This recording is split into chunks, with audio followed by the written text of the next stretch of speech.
Сайн байна уу? Би Сүхбаатар аймгийн Төвшин Ширээ сумын ерөнхий боловсролын сургуулийн уран зохиолын сонгууны сурагч Инх болтын сайн чимэг байна.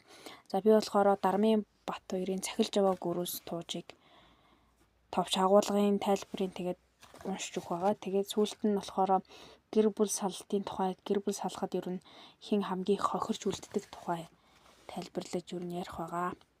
Тэгээд эхлээд туужийнхаа товчийг уншиж өгье. Дармын Бат хоёрын зохиол Цахилж яваа гүрүүс. Хөдөө нутагт Дамб эхнэр хүүгийн хамт амьдрах ба цаг хугацаа өнгөрөх тусам Дамб тогоо хүүд татагдан тэднийхээр бууж мордох нэгсэж хүмүүс тэдний талаар ярих нь Дижидийн чихэнд дуулна. Дижид дотроо худлаа. Хүний хэлсэн үгэнд итгээд тийм биш бол яах юм? Ирэхээр нь өөрөө асуув.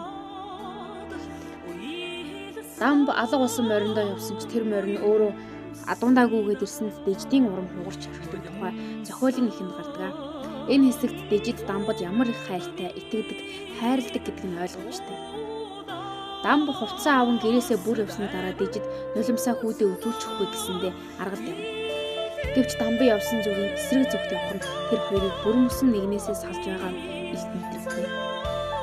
Дижид нэгэн гүвээг давангуудаа доошоо огцом суун дотроо онгойтол уйлж байтал нэгэн юм гидсэнд нь хөдлөх болсон нь хүүхэдтэй болоод үлдэж байна байдаг. Зохиолын дунд хэсэгт Дижид Дамбыг эргээд хүрээд ирэх болов уу гэж гордон сууж байтал Дижидийн багын найз ерөн тэдний хондог ба шүнэн түүний хүүхэд зулгчихдаг. Тэр өглөөс ирээд харахад Дижид орон дээрээ хэвтэж байх ба хаалгаар харахад гүн хитэн дотроос нэг хон уургалан барьж муулах нь. Үүнээс харахад хүн ээждээ ямар хайртай, мөн ямар ухаантай болох нь харагдав. Төгсгөл хэсэгт Дижид хүүтэйгээ оторт явж ирээд тоогоо хүү Дамб хоёрын хүү явах ба эрт ороод минь тусаа мэдлэлцэн цай цүү болон сууцгав.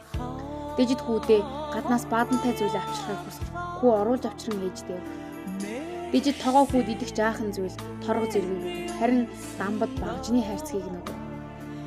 Дижид өврөө ухын толныхоо урд байсан Дамбаас үлдсэн ганц зүйл түүний өмч болох хүрэл гөрөөсийг нь авчирч тэдний бурхан дээр тавиад хүүтэйгээ явж чадах. Явах замдаа хүү ээжээ тэднийх манай хүрэл гөрөөсийг тэр том толныхоо урд тавих болов уу гэхэд Дижид мэдэхгүй гэж хэлээд зохиолж байгаа. За та бүхэн зохиолын товч агуулгыг ер нь гаргах гэж оролдлоо. Тэгээд энэ зохиолоос харахад гэр бүл салахад хүүхэд ер нь хамгийн хохирч үлддэг ба алийг нь дахаа мэддэггүй. Мөн салалт гэх зүйлийг